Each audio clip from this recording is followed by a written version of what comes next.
OBD de trouble code description technique circuit du réchauffeur d'air d'admission. Qu'est-ce que cela signifie? Ce code de diagnostic générique (DTC) du groupe motopropulseur s'applique généralement à tous les véhicules équipés d'OBD2 qui ont un réchauffeur d'admission d'air, y compris, mais sans s'y limiter, Chevrolet GMC, Duramax, Ford Powerstroke, Honda, Nissan, Dodge, etc. L'un des nombreux codes possibles associés à un dysfonctionnement du circuit du réchauffeur d'air d'admission. Un réchauffeur d'air d'admission est un élément essentiel pour un moteur diesel pour assister le processus de démarrage. Les 5 codes que le module de commande du groupe motopropulseur (PCM) peut définir pour les problèmes du circuit du réchauffeur d'air d'admission sont P0540, P0541, P0542, P0543 et P2604. À quoi sert un réchauffeur d'admission d'air?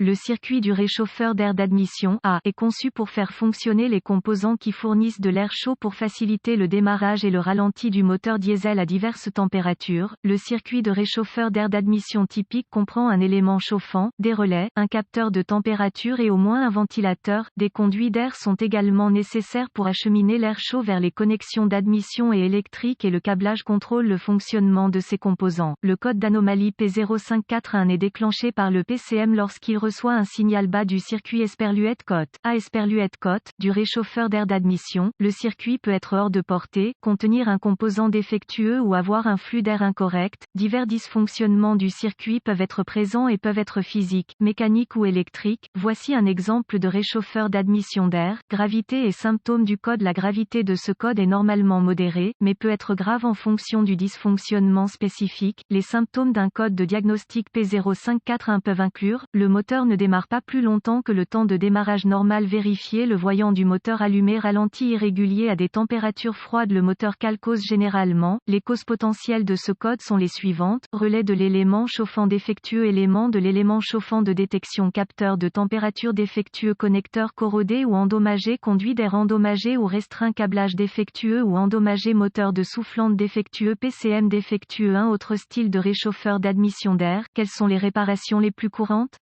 Remplacement de l'élément chauffant, remplacement du capteur de température, remplacement du relais de l'élément chauffant, nettoyage de la corrosion des connecteurs, réparation ou remplacement du câblage, remplacement des conduits d'air endommagés, remplacement du moteur du ventilateur clignotant ou remplacement des procédures de diagnostic et de réparation du PCM. La première étape du processus de dépannage pour tout dysfonctionnement consiste à rechercher le bulletin de service technique (BST) pour le véhicule spécifique par année, modèle et centrale électrique. Dans certaines circonstances, cela peut vous faire gagner beaucoup de temps à long terme en vous pointant dans la bonne direction. Le circuit de chauffage de l'air d'admission peut ne pas fonctionner automatiquement si la température de l'air ambiant ou du moteur est supérieure à la limite fixée par le fabricant. Le circuit doit s'activer s'il est commandé Esperluette-Cotte, on Esperluette-Cotte, avec un scanner, ou si l'alimentation est appliquée manuellement. Étape de base: vérifier l'élément chauffant. Est-il en marche Esperluette-Cotte? Remarque: ne touchez pas l'élément ou le bouclier thermique. Vérifiez le moteur du ventilateur.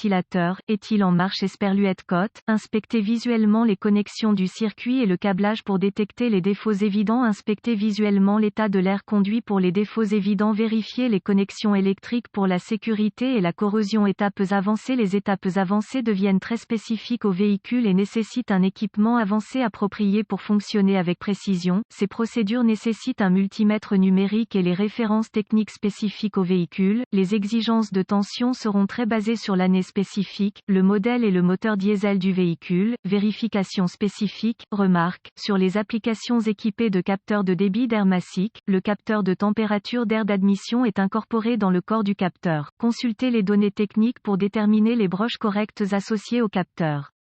Des vérifications spécifiques doivent être effectuées en utilisant les directives de dépannage pour le véhicule spécifique, en utilisant le manuel technique ou le matériel de référence en ligne. Ces étapes vous guideront à travers le processus de vérification de la puissance et de la masse de chaque composant dans le circuit du réchauffeur d'air d'admission dans le bon ordre. Si la tension est correcte pour un composant qui ne fonctionne pas, ce composant est probablement défectueux et doit être remplacé. Si l'alimentation n'est pas disponible pour faire fonctionner le circuit, des vérifications vérifications de continuité peuvent être nécessaires pour identifier le câblage ou les composants défectueux. J'espère que les informations contenues dans cet article vous ont aidé à vous orienter dans la bonne direction pour corriger le problème de dysfonctionnement du circuit de votre réchauffeur d'air d'admission. Cet article est strictement informatif et les données techniques et les bulletins de service spécifiques à votre véhicule doivent toujours être prioritaires.